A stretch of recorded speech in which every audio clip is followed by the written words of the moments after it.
Once again, we're divided, manipulated really, by the corrupt power establishment that profits when we fight. It feels new and worse, but it's really old and the same. As always, we're here to expose that manipulation, all the deception, especially the typical false choice at the center of it, to help you make sense of it all and get back on the right side. Hey everybody, and welcome back to the show. I'm James Peppe, and this is PepTalks.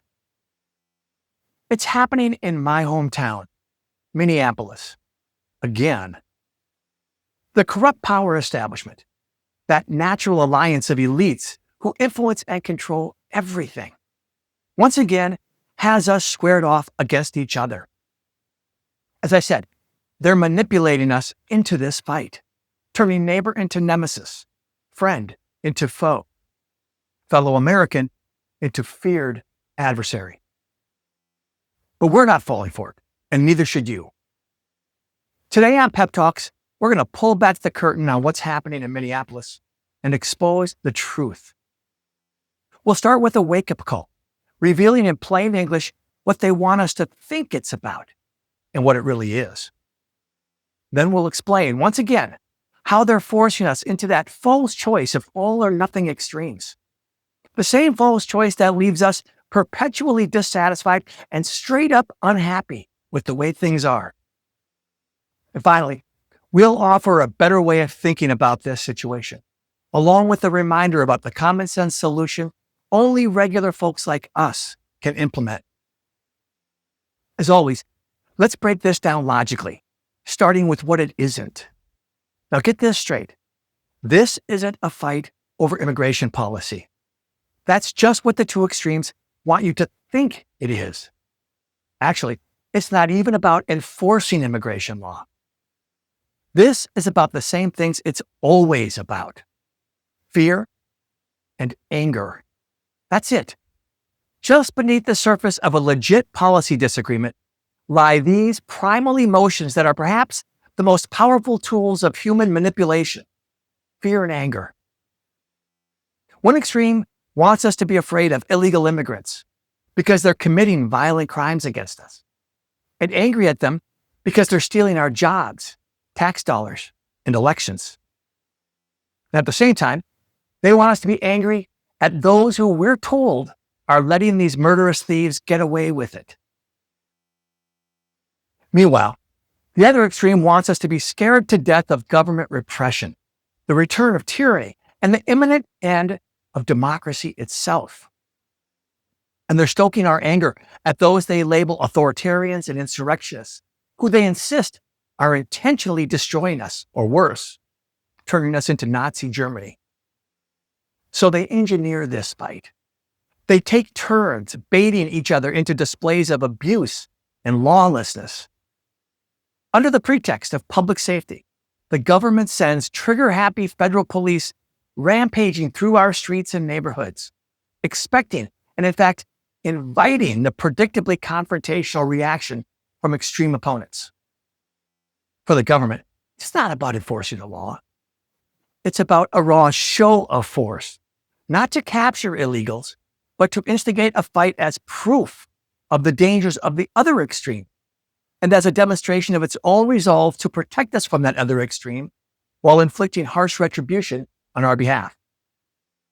And even though they understand the game completely, those extreme opponents from the other side play along anyway, taking their turn to provoke and taunt the police in the hopes of capturing viral video of abuse and brutality.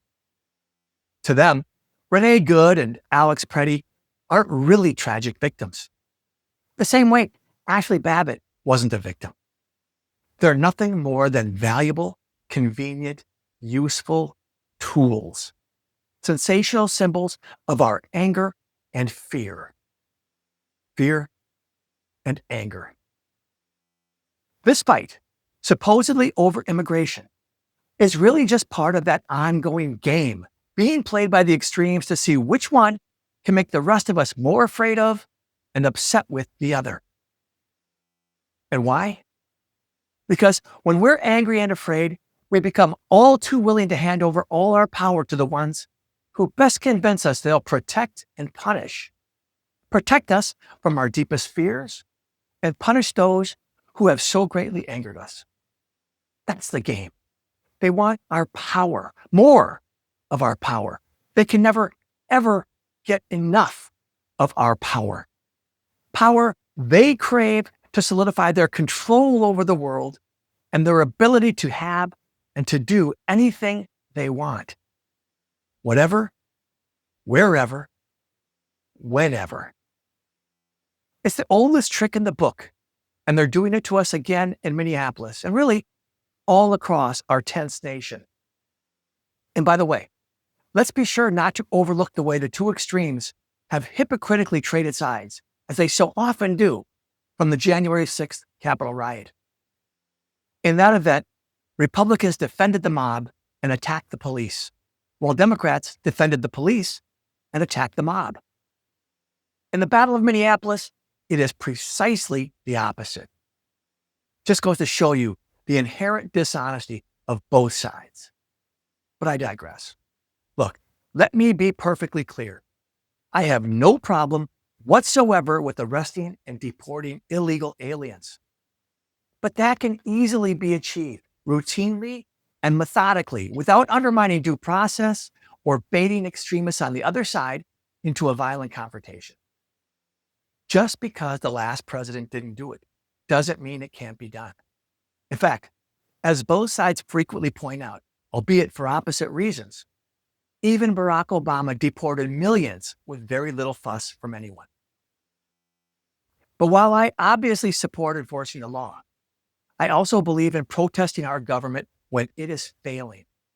In fact, I fervently see it as one of the most patriotic, fundamentally American things we can do to promote democratic change.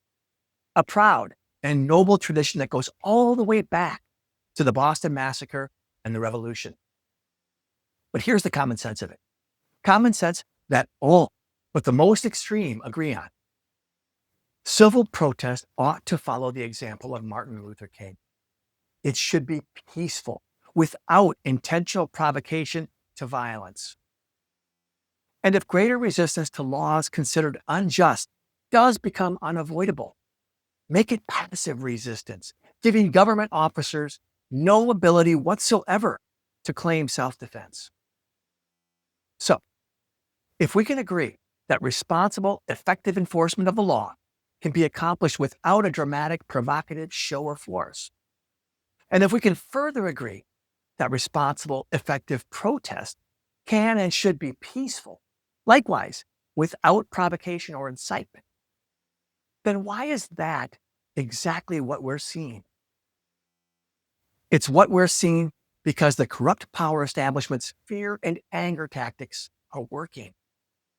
It always starts with extremists who are most easily triggered and driven into the streets and onto the digital front lines of the culture wars with absolutely no tolerance for anyone who doesn't 100% agree with them.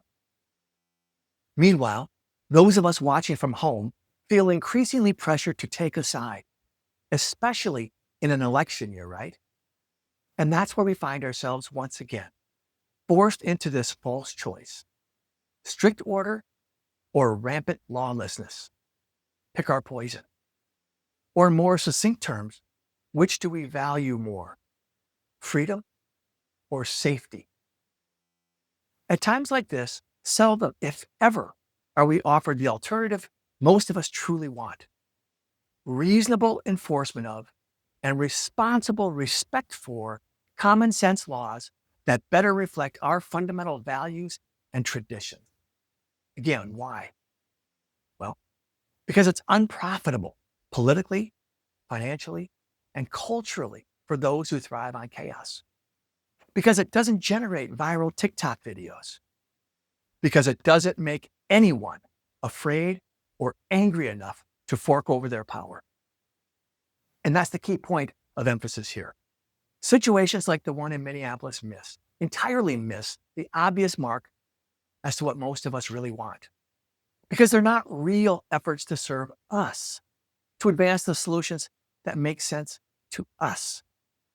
Instead, They are orchestrated games of cat and mouse, where both extremes want the fight as part of their warped competition, where they stoke our fear and anger to manipulate us to their side, all while employing every trick in the book to make it look like the other side is to blame. Like I said, simple, obvious truth. But let's go one important step further. If I'm right that this is all just an orchestrated game, and you know it is, the logical question is, to what end? What do the two extremes hope to gain if they win? If the government wins, is its prize the satisfaction of having protected us from the dangers and abuse of illegal aliens? And if protesters win, is the reward they hope for the preservation and strengthening of civil rights for all? That's what they tell us. That's what they want us to think. False. False. Stop falling for it. Once again, both extremes want exactly the same thing. More power. More of our power for them to use to tell us how to live our lives. Just stop and think about how twisted that is. President Trump and his administration are fighting everywhere, literally and figuratively, to massively expand executive authority to the point where the president, not just him, but all future presidents as well, can do virtually anything they want with no limits imposed by Congress, the courts, or even the Constitution. Meanwhile, it should come as no surprise to you that Democrats want that very same power. First, they have to scare you into giving control of our government back to them. So let me restate it as clearly as I can. Neither side cares about illegal immigrants. They don't care about our civil rights. And they don't care about us. They just don't. This fight, just like so many others, has nothing to do with what we want. It's only about what the corrupt power establishment wants. Just one more example of the way they manipulate extremism to fan the flames of fear and anger to cheat us out of as much of our power as they possibly can. That's it. That's the truth they don't want us to see. The Battle of Minneapolis isn't a fight over illegal immigration or repressive government. It's a struggle between opposite extremes over control of our power for their benefit. And they couldn't care less about what we care about. As we watch this particular scene play out, most of us, the CommonSense Majority, widely agree about what we want. We want all laws, immigration or otherwise, to be enforced reasonably, evenly, and fairly. We want our government to better balance effective public safety measures with precious, non-negotiable individual liberty. We want our First Amendment, our First Amendment right to peacefully protest, to be protected by our government and exercised responsibly by our fellow citizens. We want law enforcement to be both effective and disciplined, especially when it is provoked by instigating extremists. None of that is naive. It's not unrealistic, and it's not too much to expect. It is what we deserve and what we demand. In a word, it's common sense. As you know, here on PepTalks, we're eternally optimistic, encouraged by the silver lining to every dark cloud. And here's today's good news. The part they can't control, no matter how hard they try. The corrupt power establishment does not own our power. We do. They scheme for it, steal it, trick us out of it, possess and wield it, sure, but they can never truly own it. Power will always be ours to reclaim, as long as we have the will and the determination to do so. Now is the time, and we must begin by consciously rejecting the intentionally engineered false choice they use to manipulate us.